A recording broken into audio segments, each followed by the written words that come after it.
to Joey. So, I grew up in India, as you can see, and here. Now that's not the worst part. I grew up Catholic in India. Not sure you guys know, but the version of Catholicism they sell on our side of the world is very much adulterated with the official religion of rural India, sexual conservatism. Remember, this is a country where our most favorite recreation is procreation. But we never talk about it. Okay? Anyway, coming back to my story.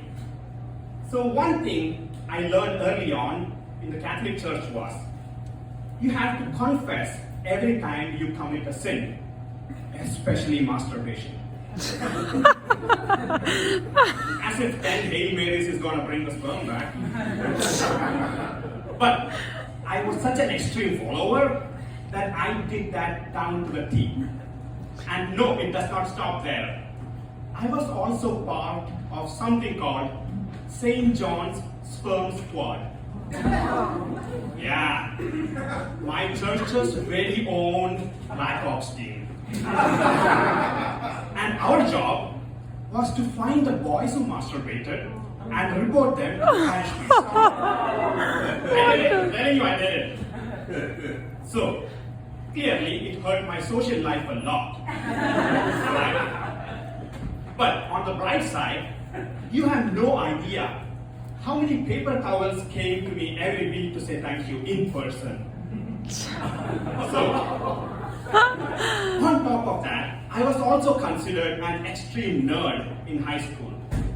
And that was not even because I won't let anybody jerk off in peace. That's worse. So, that was because my mom, who had started training me for college SAT exams since I was 3, had told me you should never help anybody else except myself. Right? So in kindergarten, when other kids were learning alphabets and sharing stuff, I was solving quantum mechanics equations all by myself. And there is one more reason for that.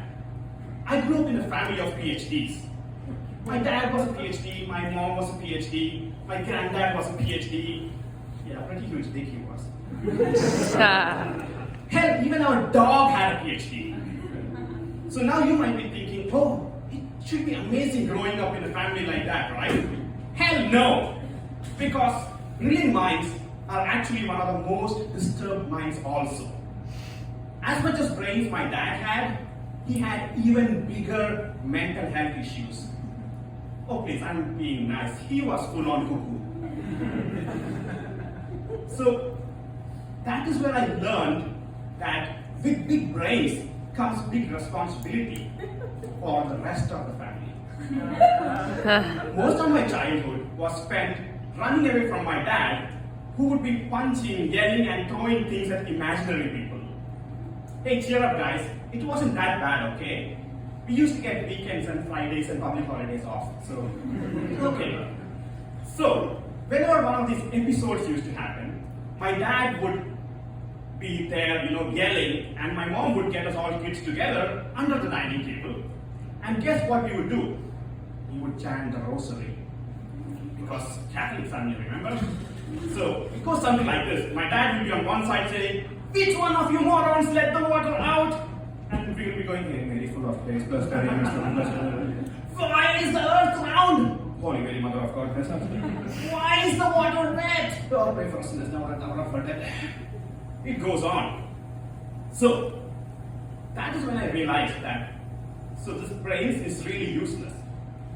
Now, coming back to my story, right? So, once under this dining table picnic, I asked my mom, "Mom, why are we doing this rosary thing? Have you considered that, you repeating this thing again and again is actually making Dad, mad?"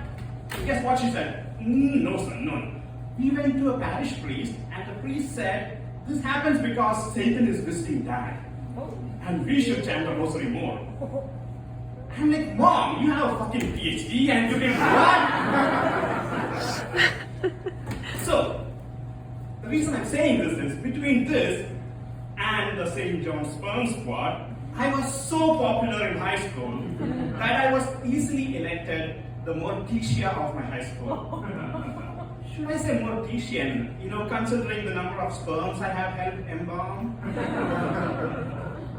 The bottom line is, by the time I graduated high school, the line of people who wanted to see me dead was longer than the number of boys who were deeply touched by the parish priest.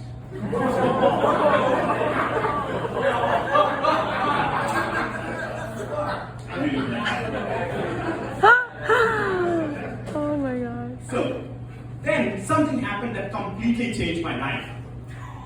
I got into college. Wait, that's not the most interesting part. Remember this long line of guys who wanted to kill me? A couple of them also got into the same university.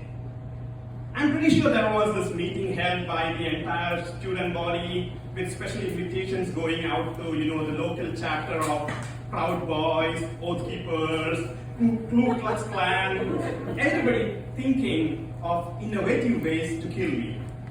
But the way these guys took the revenge on me was they introduced me, the extreme weird church-going nerd, me, who had never spoken to a girl in his life except the female dog we had, me who had the personality of a lamppost.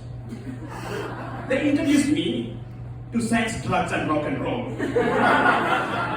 The rest, as they say, is history. Thank you all. My name is